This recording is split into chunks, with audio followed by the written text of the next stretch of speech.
Hello, Susan Shine Carlin, shineonsoulcenter.com. And I wanted to talk to you guys today. I've had a few requests about spirit guides, and I think it's a perfect time since we're probably all looking for a little extra guidance right now. And especially those who are, in a state of solitude, sheltering in place by themselves, or maybe even those that aren't but wish maybe they were. All kinds of situations these days, but regardless of your situation, I think, connecting with your spirit guides, especially during this time, is going to be hugely beneficial for you. And so my understanding, and I'm still learning, so I'll share, my experience, is that spirit guides are entities that are in spirit form, but have walked a human life.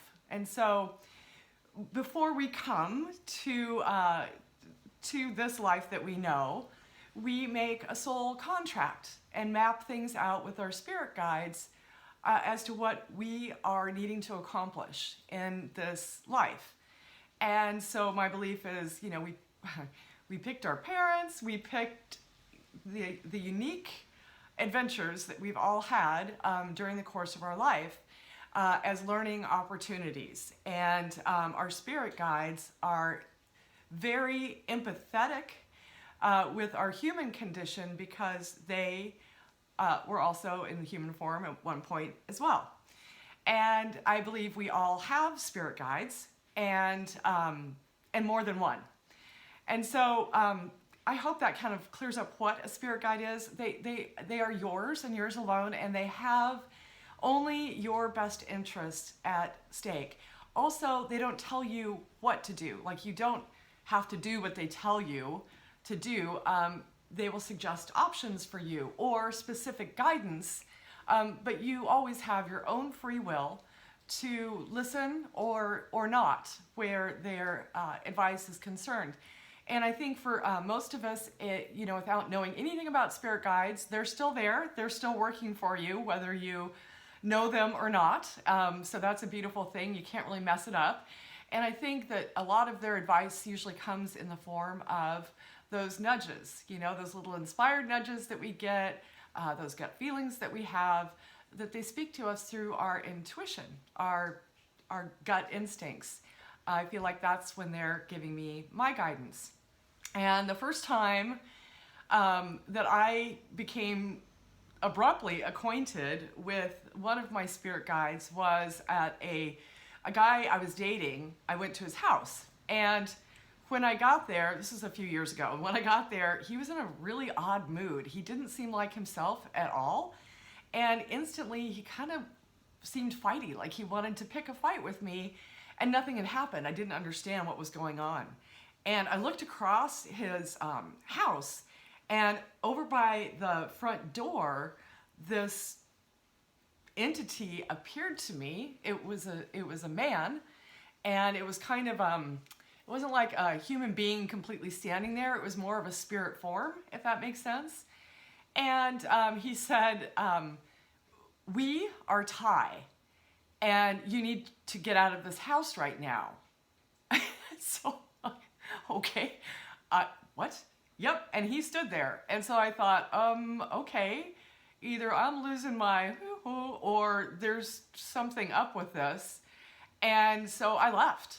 And I'm glad I didn't find out what might have happened if I stayed, since it was such an odd dynamic. And so this was at a time where I wasn't dialed in to, that piece of my spirituality. And so Thai really resonated with me, and I liked that we are Thai. It seemed like there was more than one.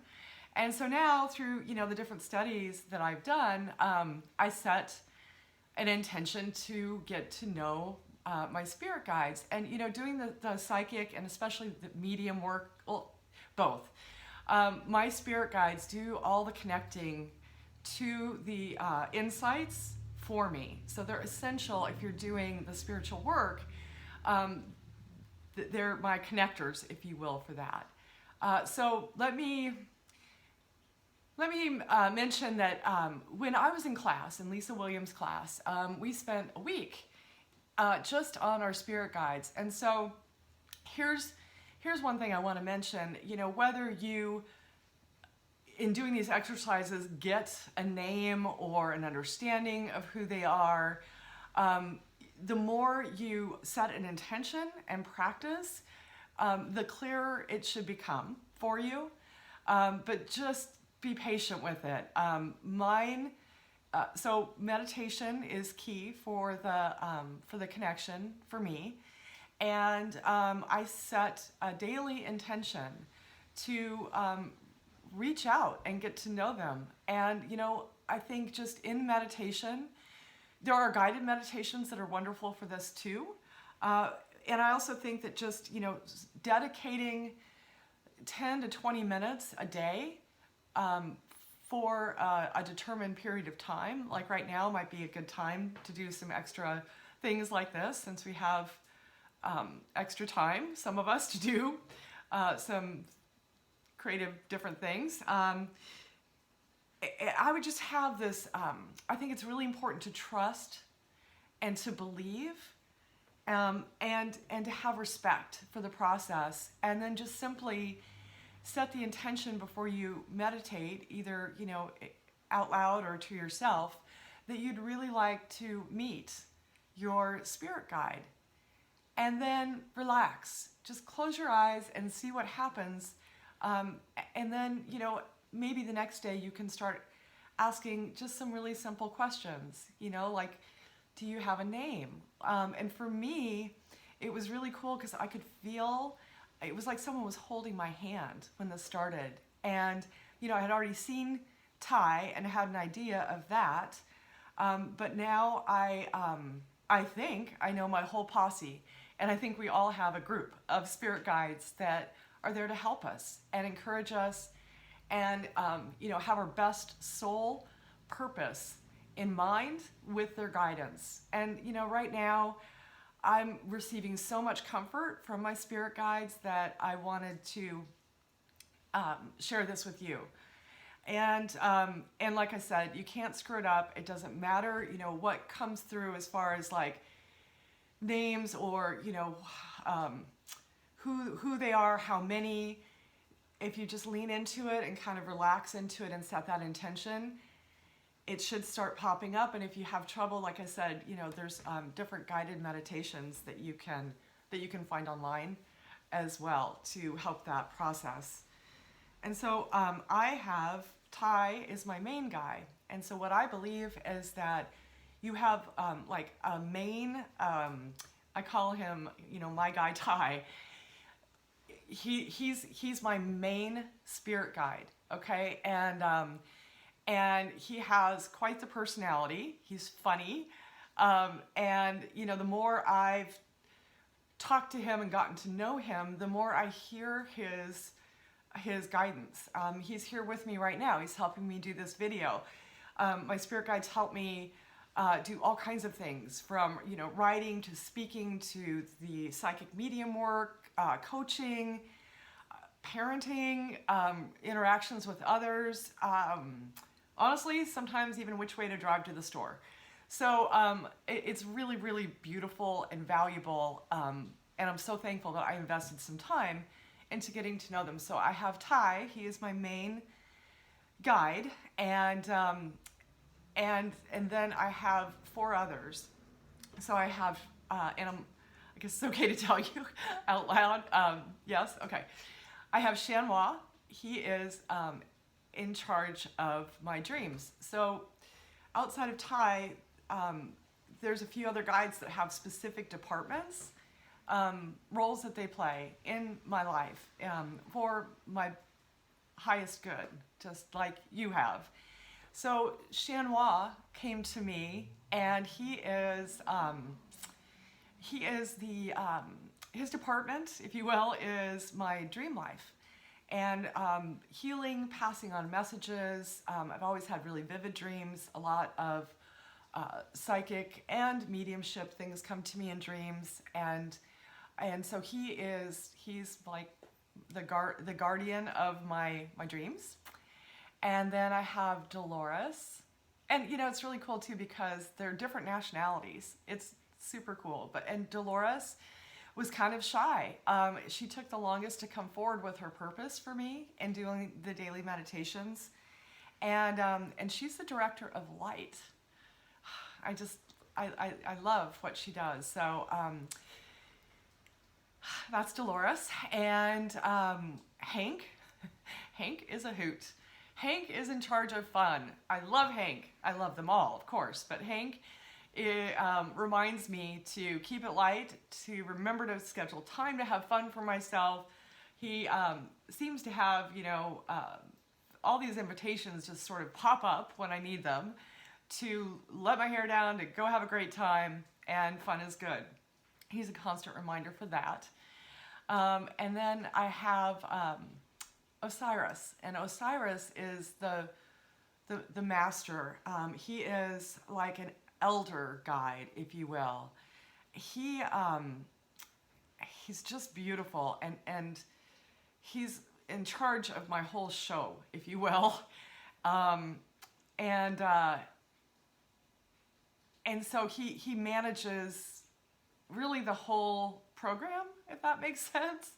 And I'm still learning, like I said, I'm still getting to know them more.